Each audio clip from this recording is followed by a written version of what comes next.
एक बार की बात है, गौतम बुद्ध अपने शिष्यों को जिंदगी से जुड़ी अच्छी बुरी चीजों का ज्ञान दे रहे थे। सभी शिष्य उनकी बातों को बहुत ध्यान से सुन रहे थे।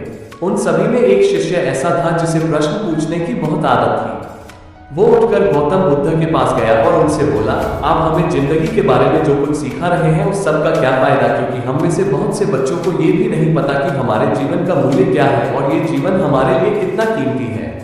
पहले आप हमें ये बताइए कि इस जीवन का मूल्य क्या है। अपने शिष्य की बात सुनकर गौतम बुद्ध अपने कक्ष में गए और एक चमकता हुआ पत्थर का टुकड़ा लेकर आए। वो टुकड़ा उन्होंने अपने शिष्य को दिया और बोले, मैं तुम्हें इस जीवन का मूल्य तब बताऊंगा जब तुम इस पत्थर का सही मूल्य पता लगाकर आओगे। साथ ही ये ध्यान रखना कि तुम्हें ये पत्थर का टुकड़ा किसी को बेचना नहीं है। गौतम बुद्ध की बात मानकर वो शिष्य बाजार की तरफ चला गया। बाजार में सबसे पहले उसकी नजर एक फल बेचने वाले पर पड़ी और उसने वो पत्थर उस फल वाले को दिखाया और बोला, इस पत्थर के बदले आप मुझे कितने फल दे सकते हो। फल वाला बोला, ये पत्थर कुछ खास तो नहीं है, लेकिन फिर भी इसके बदले में तुम्हें 10 केले दे सकता हूँ।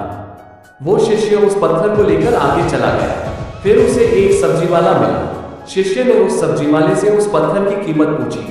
सब्जी वाले ने उस पत्थर को ध्यान से देखा और बोला, इस पत्थर की कीमत के बदले में तुम्हें ज्यादा से ज्यादा एक बोरी भरकर सब्जियां दे सकता हूं। इसके बाद वो शिष्य उस पत्थर को लेकर एक सोने के व्यापारी के पास गया। उस पत्थर की टुकड़े की चमक देखते ही उस सुनार ने उसकी कीमत 100 सोने के सिक्के लगाए। शिष्य ने वो टुकड़ा बेचने से मना किया तो वो सुनार उसके बदले 200 सोने के सिक्के देने को भी राजी हो गया, लेकिन शिष्य ने वो पत्थर नहीं बेचा। इसके बाद वो शिष्य एक हीरो के व्यापारी के पास गया और उनके सामने उसने वो पत्थर के टुकड़े को रख दिया। उस पत्थर को देखते ही हीरो के व्यापारी ने एक साफ कपड़ा बिछाया, उस पत्थर को उसके ऊपर रखा, फिर उसकी परिक्रमा की और हाथ जोड़कर उस पत्थर को कपड़े में लपेटते हुए वो बोला, तुम जिसे मामूली पत्थर समझकर उसकी कीमत पूछ रहे हो, असल में ये एक बेशकीमती रूबी है। ऐसा रूबी हर किसी को नहीं मिलता। मैं अगर अपना सब कुछ बेच भी दूं तो भी इसकी कीमत नहीं चुका सकता। उस व्यापारी की बातें सुनकर वो शिष्य हैरान हो गया। वो दौड़ा दौड़ा सीधा बुद्ध के पास आया और उन्हें उसने जो कुछ भी बाजार में हुआ वो सब बताया। उसकी अचरज भरी बातें सुनकर गौतम बुद्ध बोले, तुम्हारे सवाल का जवाब इस रूबी की कीमत में ही छिपा है। हमारा जीवन भी एक रूबी है। रूबी की तरह ये भी बेशकीमती है, लेकिन हम इस बात को हमेशा नजरअंदाज करते हैं और अपने जीवन का मूल्य नहीं समझते। हम दूसरों को देखकर और उनके जैसा जीवन जीने की कोशिश में अपने जीवन की कीमत को कम कर देते हैं। हम ये सोचते हैं कि हमारी जिंदगी की कीमत वही है जो दूसरे हमें बताते हैं, लेकिन ये बात हमेशा ध्यान रखना कि सामने वाला अपनी हैसियत, बुद्धि और अपनी समझ के हिसाब से तुम्हारी कीमत लगाता है। जिंदगी सिर्फ एक बार मिलती है, इसलिए इसको बर्बाद ना करें।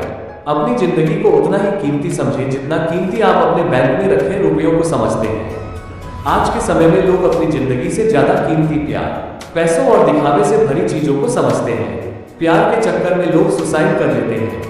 पैसों के चक्कर में ऐसा काम करने लग जाते हैं जिससे उनकी जिंदगी बर्बाद हो जाती है। नाम कमाने के चक्कर में उल्टे सीधे काम करने लग जाते हैं। हमेशा याद रखें कि दिखावा करना जरूरी नहीं है। प्यार दोबारा मिल सकता है, पैसा फिर कमाया जा सकता है, लेकिन जिंदगी को फिर से पाया नहीं जा सकता। इसलिए अपनी इस बेशकीमती जिंदगी को अच्छे से जिए, हर पल का आनंद लें। कभी ये ना सोचे कि आप इस दुनिया में किसी काम के नहीं हैं, ना कभी ये सोचे कि आपकी जिंदगी व्यर्थ है। आपके होने या ना होने से कुछ फर्क नहीं पड़ता। जब भी ऐसे नेगेटिव विचार आपके मन में आए तो खुद को बस ये याद दिलाएं कि जीवन एक रूबी है और ये बेशकीमती है।